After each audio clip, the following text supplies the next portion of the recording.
Aloha, everyone. Yeah, baby. Orange.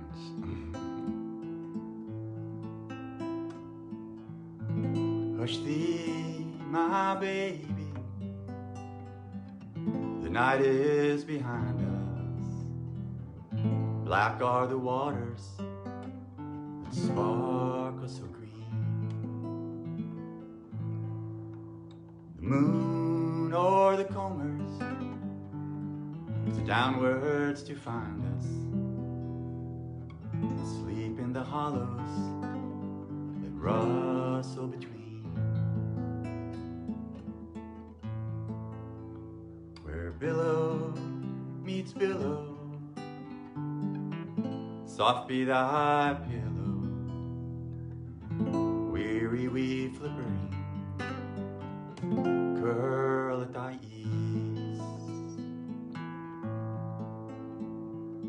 The storm shall not wake thee, nor shark overtake thee, asleep in the arms of the slow swinging sea.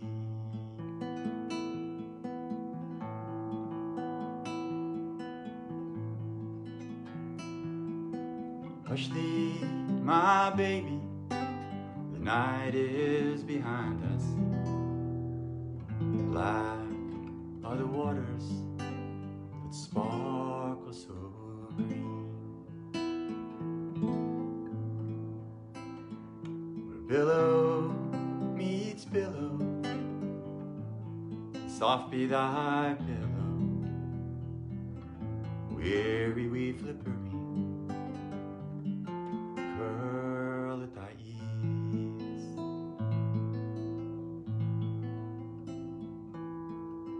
Hush thee, my baby, the night is behind us. Black are the waters that sparkle so green.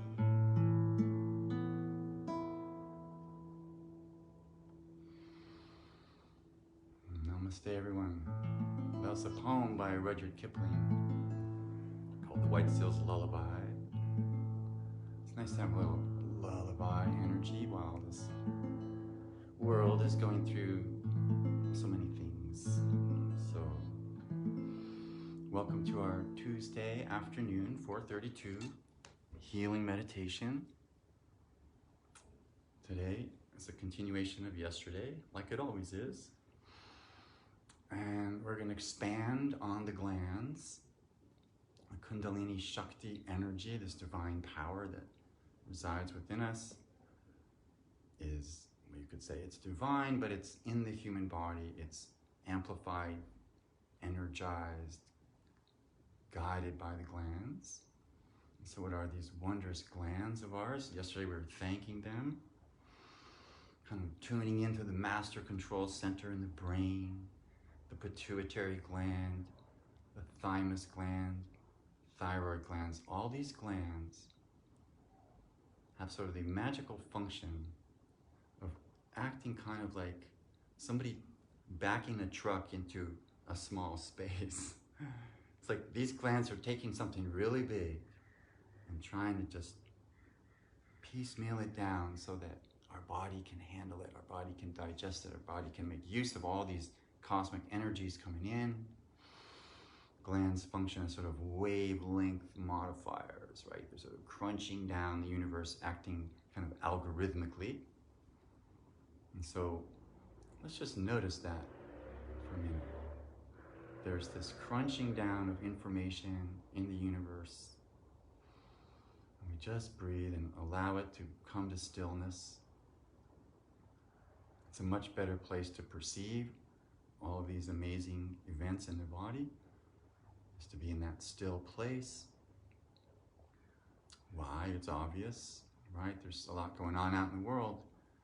But if we notice, most of our experience of it is obviously internal, right? It's completely inside, along with our imagination and our past and all these feelings and projections. So it's mostly an inside-out show going on. So we're going to breathe and just drop into this peaceful place where it all organizes itself better.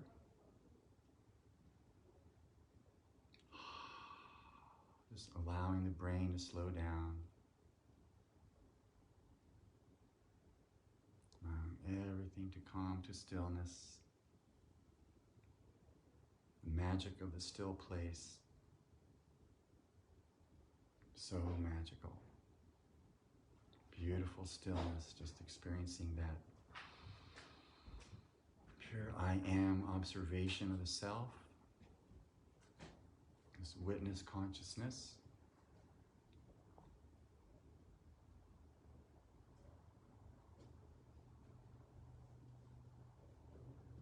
And when we notice that we're noticing, there's a distillation that occurs. Things quiet down. It's like a pond that was muddy begins to clarify. Right? Mud settles to the bottom. Beautiful clear water. You're much like a lake in this regard. Just experiencing your lake capacity, right? You're just this big lake of energies.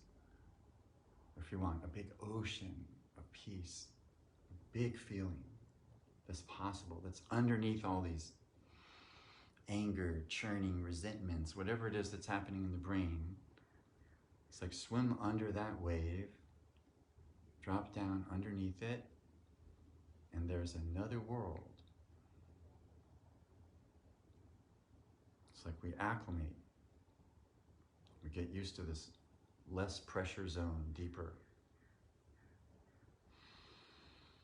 And as we breathe, we bring in oxygen and also nitrogen, which curiously is also an expanding force. Right? It creates space in the body. As I said yesterday, nitrogen is our friend. Oxygen is our friend. It's mostly hydrogen that's happening, right? Hydrogen is coming from its celestial hydrogen state with no mate. It's like pure Shiva, right? What is Shiva? Shiva's hydrogen, right? Some expanded level. And so as this pressure grid begins to bump into things and crystallize, and eventually we get the body, the atomic table, all of its pressures coming to its unique balance. And just notice as we drop into the body, we can do lots of things. We can relax the brain. We can relax your eyeballs and jaw. Just kind of dropping a little deeper. Relaxing neck and shoulders. Just that good feeling coming in. It's like fresh air coming in. Whatever the boggle of the mind, the swamp of the politics, the agitations from friends, whatever it is that's not quite stabilized, it's not a bad thing, it's what's going on.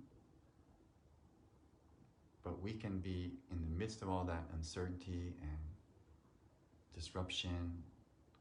There is a place of complete peace that's completely available in an instant. And so we're just going to instantly align with that place. Instantly. There we are. In the peace space, because it's always there, whether we get there or not. Okay, so we're just going to breathe and notice the more scientific understanding of the body.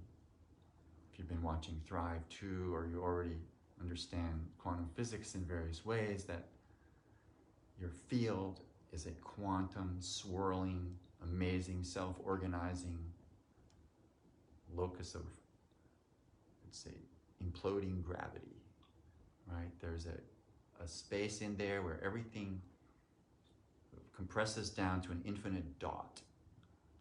You are that dot. Okay, so we're just going to compress down to that tiny little being that we are, tiny little being that you could say God is in this particular form. Just notice that you're the tiniest of the tinies inside this black hole of the causal sleep body, around which is all this prana, astral mind body, around which, or within which, we're this physical sheath shell. We mostly operate on the 3D sheath shell with the mind. But we're going to drop down underneath that. It's like another mind of sorts. But maybe it's best not to think of it as a mind. It's more of beingness, awareness. It's very yin. It doesn't do much, right? It's just there. So we forget about this. And so every once in a while, it's really good to just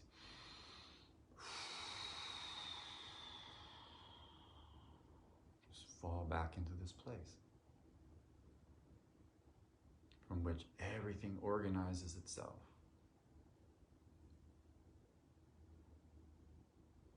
All your adventures, all your travels, everything you ever read, everyone you ever met,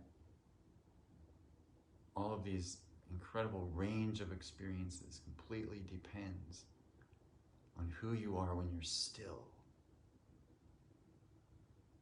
The stillness clears any illness, provides this backdrop, it's sort of the screen of consciousness. There's an Indian scripture called the Pratyabhijna Hridayam, and it says that consciousness projects itself out onto itself.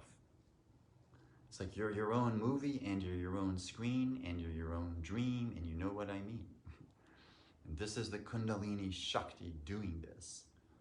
And if you watched Thrive 2, and you watched the explanation of Nassim Haramein of how, as we talked about yesterday, all the protons are like mini black holes, then it's more obvious that this incredible experience that we're having is doing itself way more phenomenally than we might understand in the moment. So let's breathe. And it's really about noticing what's happening when we're practicing this kind of drop-in.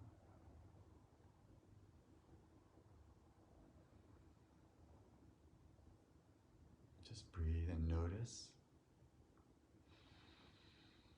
Don't forget to breathe.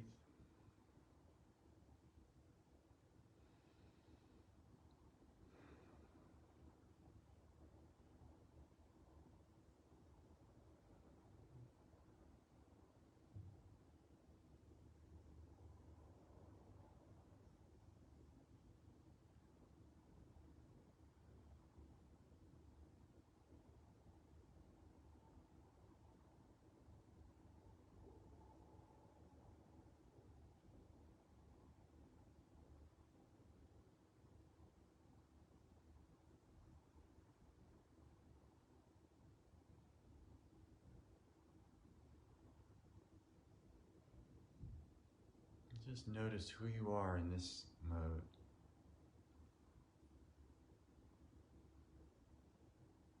Right, we drop more subtle, a place that's more subtle than the ego, it's more subtle than your agitation, it's more subtle than fear. It's love, but it's spacious awareness love, right? It's this big field of love. And you are this rotating, toroidal, amazing, transformative, right? It's continuing to radiate out from the 0 point place, this Shiva principle that is void yet full, this vast, empty, yet active void space. And then the mighty Shiva Shakti concentrates itself down into this involutionary form and shows up as us, aside from being the mighty universe, which is one of her art forms. She gets to come and act in the drama, right? Gets to show up as us. That's one way to think of it. And so rather than think of yourself as a separate entity that's, in pain, poor me, split off part, right? Alienation, conflagration, the opposite of meditation, ultimately. So meditation is the repair job on that. Right? It's the gathering together of these split off parts where your parachute got ripped. You can sew it back up, bring it back together, align with this deeper place. It's made out of energy, and you can notice it more when you're still.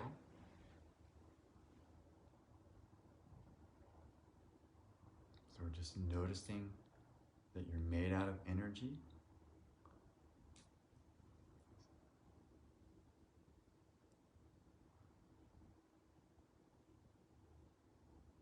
The glands in your body have a chemical phenomenon to them, but really they're driven by electromagnetic fields.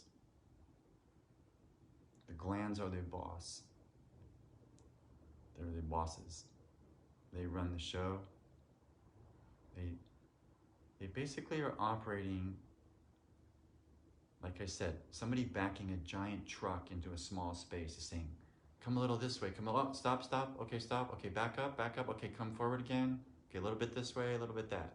So what's happening? The glands are modulating pressure in their body. When it notices that the pressure has dropped down, it invites the hypothalamus to create more hormones to up the pressure grid, right? And then the opposite is true. If there's too much pressure, the glands are little sensors saying, oh, pressure's getting too intense here. We need to meditate. We need to add empty space. And so the glands are always awake, right? They're like a dolphin, sleeps with one eye open, right? Always doing their job, modulating the pressure, keeping your pH in just the right place. Otherwise, we die, basically. That's the job of the body, to keep the percentage of the hydrogen absolutely water pressurized in the midline. And so just notice that this water pressure in your body is this beautiful medium, this neutral medium that energy can flow through. Copper and manganese integrated, nickel, iron together allows for conductivity in the blood. The blood spirals electromagnetically. And let's just notice all of these things going on in the body. Your blood is spiraling.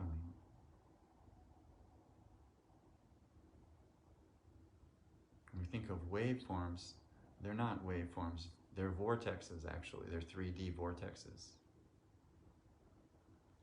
So we're breathing.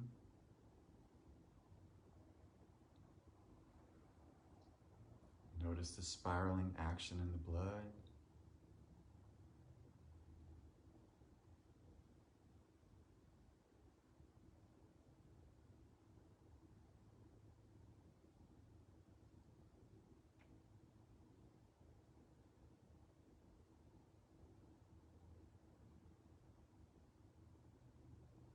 In India and various traditions around the world, they identify a fourth state, some kind of transcendental state that exists beyond the body-mind, beyond the glands, beyond waking, dreaming, sleeping. It's called Turiya. And the beauty of that state is you can keep expanding it. So much so that it's like another person in you that's standing there. And so while crazy things might be happening on one screen, there's a whole nother screen where you're just fine, if you know what I mean, screen. You're just like, peace is there, right? There's no disturbance in that field. It's inert, right? It's like a noble gas. It's the hydrogen level itself, we could suggest. Right? Hydrogen, 80% of the universe It's this big expanse. So when we hydrogenate, it's like we're participating in this state, right? We're going more into this alkalinized, liquid crystal light show of the body. So from the point of view of this ionized, hydrogenated, liquid crystal light experience of the body, whoa, how fantastic is that?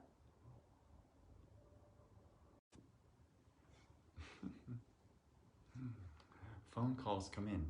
I turned the thing off earlier, but then it wouldn't let me broadcast, so what can we do? This is like life, right? Somebody's trying to contact you. Some telepathic thing is coming in. Somebody is disturbed. Somebody's in love. Somebody's freaking out. Somebody's curious. Whatever it is, there it is, right? You get to be totally fine even with that going on. People would sometimes ask me, well, they want a healing, but it's we're sitting in a noisy place. And well, we can just do it anyway. And they're like, well, it's too noisy. I'm like, I understand what you mean. It'd be better if we were in a totally quiet place. But watch this, zap. Now how's your hand? Oh, wow, the pain's totally gone. So you could do that in a bar with a rock band, right? The vibrations would not be maybe the best. This has happened, right? I've observed this. It's better if there's quiet. But my point in this moment is that as long as you're in that eternal internal place where, in a sense, that other screen has very little to do with that wild, crazy scene outside, then you're able to bring that world into the other world. Right? You can bring that still place right on in. It works brilliantly. From just being there, right? Just anchoring in it. So again, when I mention these states, it's really good to just drop into them, experience them in the moment. It's not just an intellectual idea. Right? We're going to experience this. Here we go. We're just going to drop in and notice how different you are on this deep place than when you're upset.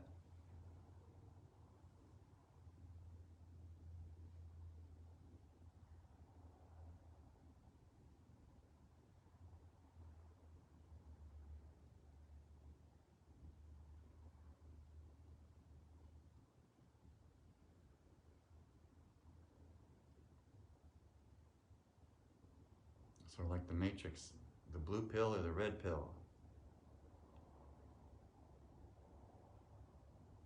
Which part of you do you want to identify with?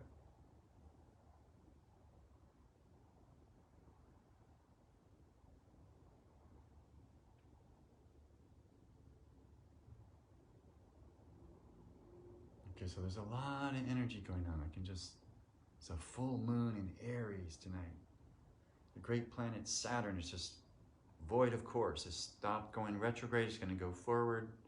There's this incredible power that seems to be just, here we are in that potency of this power, whatever it is. Let's just feel it. It's a lot of very subtle energy operating, especially today.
Just let these zither waves kind of wash you into a deeper place.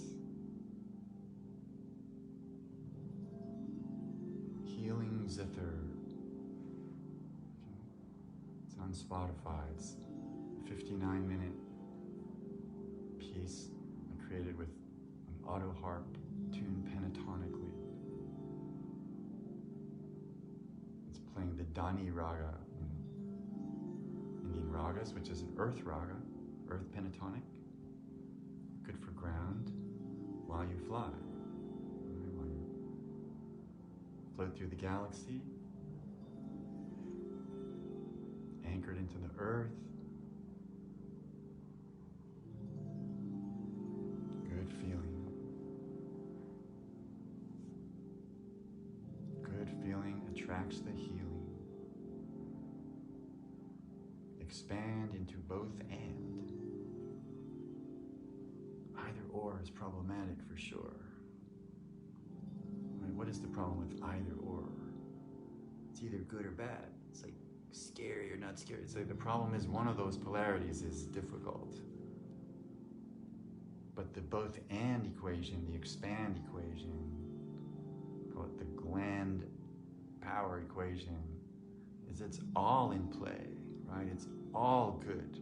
There's nothing actually bad. It's just what it is, and you can use it as a limitation to push off against or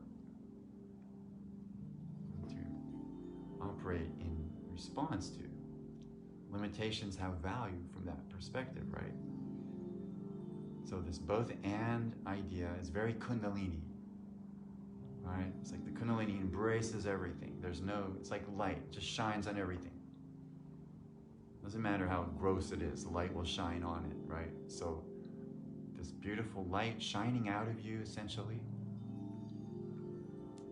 The Kundalini is light, photon communication, biophotonic communication in the body. It's a force that wants to go up and join this attractor field at the top, right? It's like the future. It's like the Brahma Nadi, it's called. According to South Asian shamans, we come in the Brahma Nadi when you're in your mother's womb. We park outside and prepare energetically, and then at the right moment, in we come. It's like we just kind of slip our little astral body right down that chute there into your meat package. There you are, the subtle energy prana field. Now it's fully engaged with the physical. This seems to be determined by Prarabdha karma, it's called in India. And then there's different other karmas. Sanchita karmas are the karmas that you are doing now or have done and are going to bear fruit later, or bearing fruit now. And then agami karma is what we're doing now. That's going to bear fruit eventually too, or instantly. Instant karma. So we're breathing, transcending the karma. Airplanes going overhead is like free energy, just grab a little.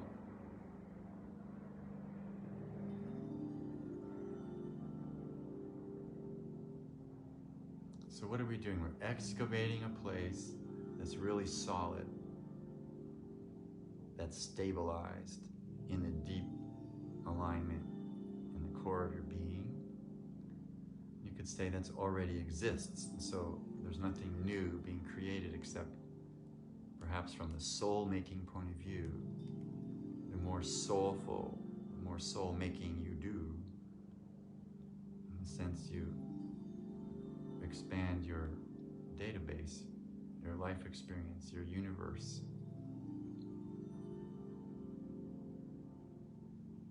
And yet the pure I am awareness is always the pure I am awareness and will always be that, untouchable.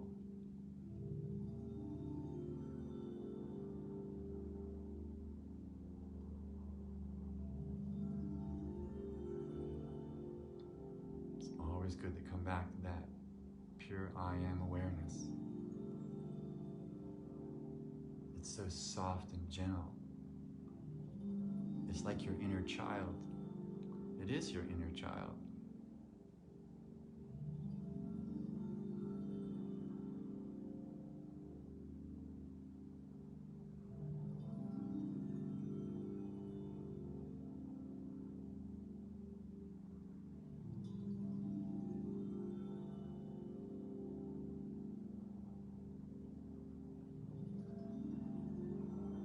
Yesterday we were talking about getting downloads. Downloads is going to happen. So notice, what downloads are you getting right now? What is Sri Ma Kundalini gifting you with? The great poet Octavio Paz, Mexican Nobel Prize winner, said that whenever he sat down to write, he would get the gift.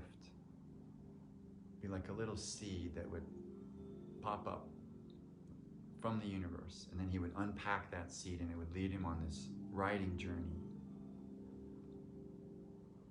So it's like Sri Ma Kundalini, this incredible spirit power within us, wants to give us gifts. Instead of waiting for us to be smart. So when we get the gift, it's not pearls before swine, right? We want to really receive it, even know that it exists. Not drive over it with a truck.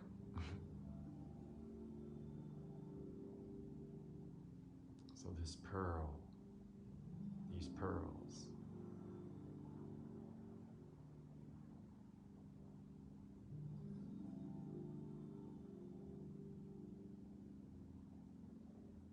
it's like if you think of protons, little mini black holes, as little beings, that probably explains it better, right? Every little photon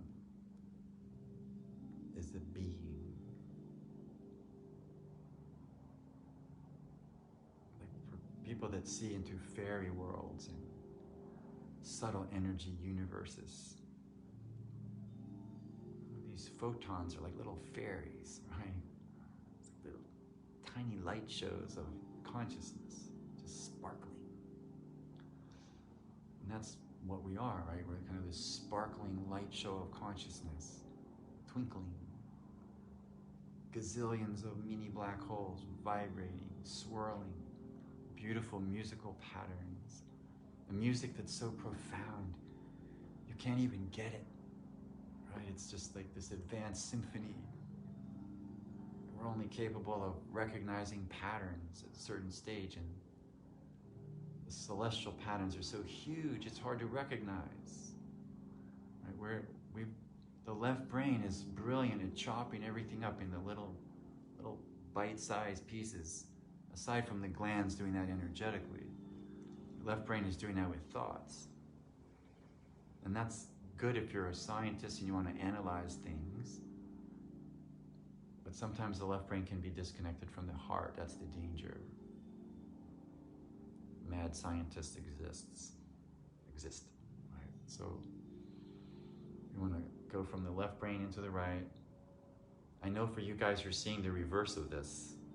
So it looks like I just did it the opposite way. I was watching yesterday's broadcast, and I was watching me do the left nostril to the right, and it's all backwards. So just reverse everything. That's just how the mirror of Facebook works. Okay, so dropping into this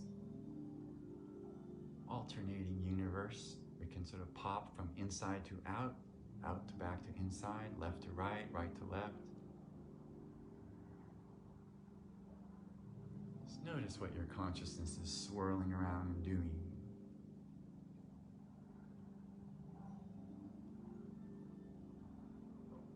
Just getting the downloads as they come in. And sometimes it's not new downloads, these are previous downloads parked in your brain, organizing themselves into new alignments, new crystallization. But that's good too, right? That's the beauty of meditation, to create that crystalline resonance So you can have these advanced thoughts, these advanced perceptions. Yesterday we also talked about how life kind of dumbs us down, right? So that if you ask someone what they're either feeling good, bad, or pissed off. And yet there's this huge sort of envelope of infinite possible feelings. And this is more possible in the deeper state. It's almost like, I feel like I'm advertising for the Supreme Self. Hey, check it out. Go inside. It's great in there. I promise you. It won't bite. Okay, people are afraid of the dark. That's part of it. They think, whoa, what if I meditate and I lose myself, I float out of my body and never come back? It's not impossible that every once in a while that happens to some yogi. But really, it's not something to worry about. That person probably wanted to leave anyway. And so, I've just noticed this ability to sort of come and go. We're doing it all day long, sort of like spaced out sometimes, right? Like, where'd you go? Come back. So consciousness is not the body, obviously. You can be out of your body. But then it's also good to understand consciousness as your body, while you're in your body, and that integrates it. That's a better situation. Okay, so we're breathing.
Good feeling, beautiful feeling in the body.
breathing. Notice that you're breathing.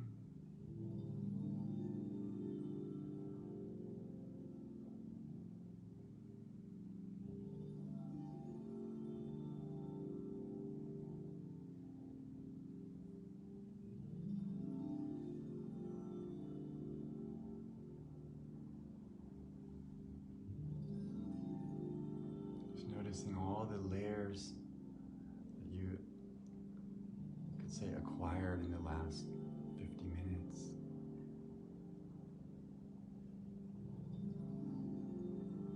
Lots of thoughts about the deeper nature of our being, all coming together. It's kind of a compressed file of goodness. It's like the brain thanks us for this. You could say meditation is an act of compassion on the body. It's giving it a break, right? It's slowing down a really fast world. It's pulling against it, which is really good to do, right? Whatever something is, it's good to hold the opposite with it in a balanced way. I find that's what the body's doing. This negative electric pressure, positive electric pressure, integrated. And when one tips one way or the other, it's not good. Especially when it tips to the negative spectrum. Just starts pulling on all sorts of crazy stuff. So meditation is the medicine for that. There's not much else that works, believe it or not, right? Drugs don't do it. They cover it up, right? If it's a pharmaceutical, it doesn't allow your natural healing body's healing capacities to unfold correctly. Now they're under the control of very strong toxins, right? Because by definition, if it wasn't toxic, it would be a supplement. So I don't know what the percentage is now. Is it, 75, 80% of the people are on toxic substances? And I'm sure for a lot of those folks, they need it. But it might be that what we need is meditation, at least along with that, if that's the case. Or ultimately to supplant that, if that's the case, right? We want to move in the direction of being less toxic, ultimately for your vital organs to function. People seem to be dropping dead of poison toxicity in so many ways. And so essentially, meditation is the antidote to this compression, right? Depression, oppression. It's providing more space, more opening, lightening, lifting, loving. Can't argue with that, can we? Right? It's all healing is ultimately self-healing in that regard. You're making the choices.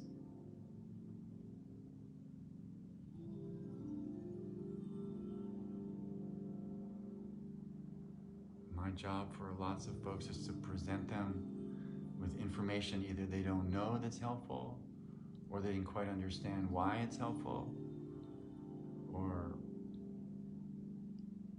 most problems can be resolved by their opposite in a mysterious way. If your head's spinning around with groundy feet kind of thing. And that's what the body's doing all day long. It's finding the opposite of your thing, right? Whether it's the atomic particle, or it's a gland, or an organ, or a hormone. They all come in pairs. It's just so amazing. They're basically switching stations. Okay, we got a few more minutes. Let's drop back inside.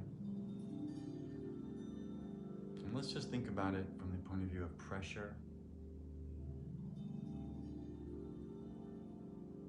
Pressure drives the show.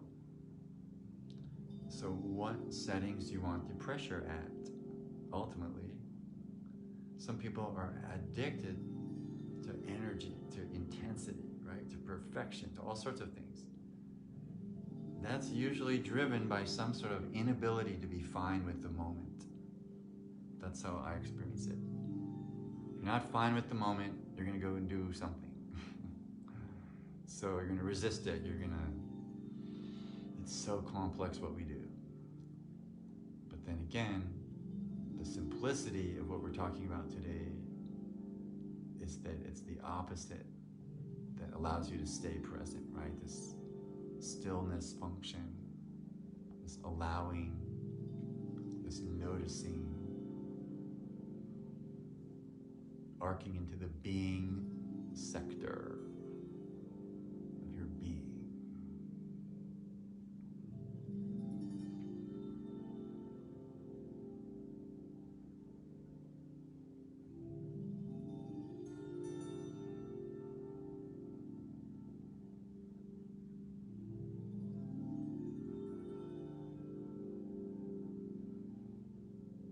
The download I just got there is to say, the world is driven curiously by glamour in so many ways. And hey, you can participate in that fully, but it can also drive you crazy, right? So to get underneath that, just that pure authenticity, the lightness of being allows you to be comfortable doing whatever you're doing. You're creating a counter pressure to the external pressure, hence an equilibration, and that feels good. Finding that balance, yes.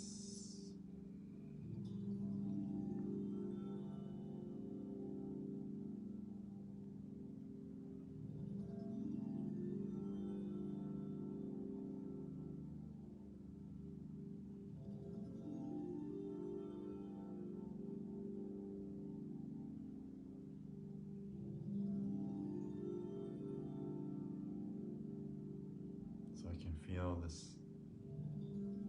different energies coming in right now.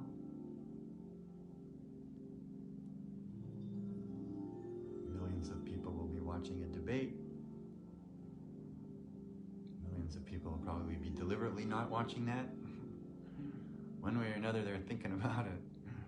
So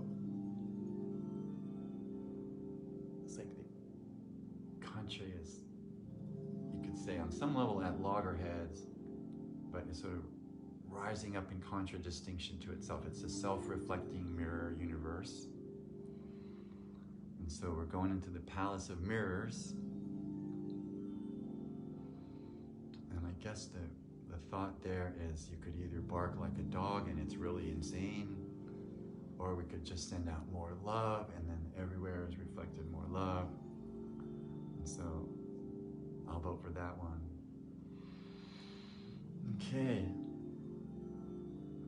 I think I'd like to end with a little chant and that beautiful feeling that comes from celebrating reality.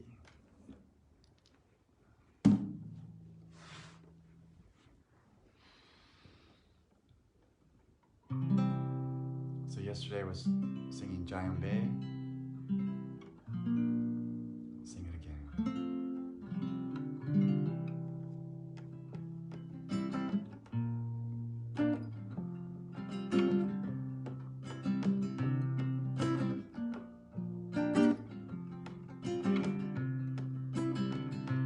Jayambe,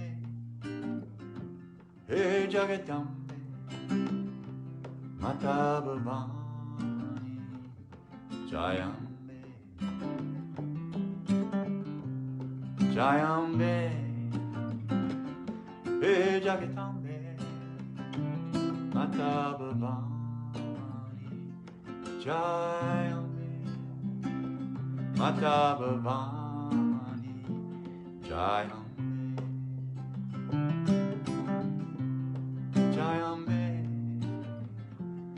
hey Jagadambe, Mata Bhavani, Jayambe.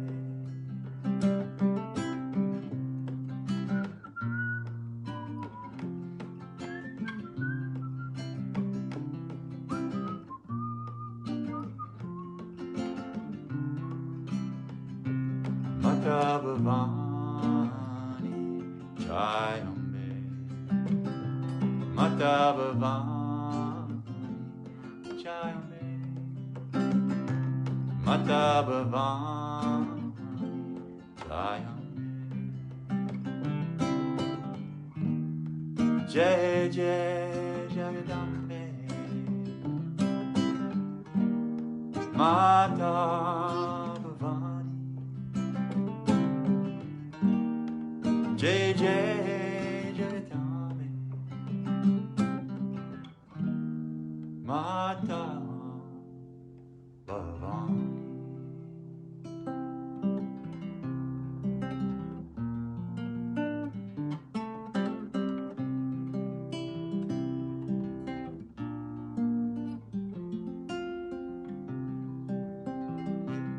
Jayambe,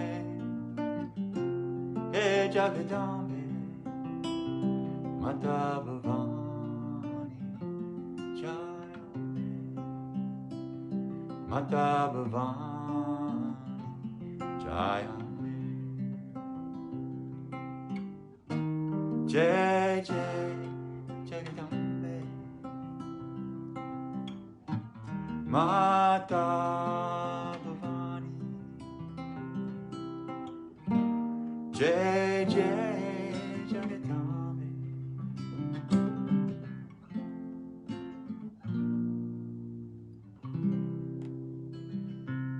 Mata Bhavani Jayambe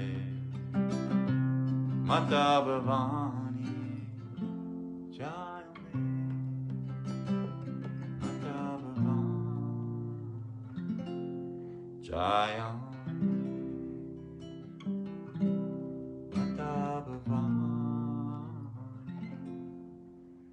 Jayambe.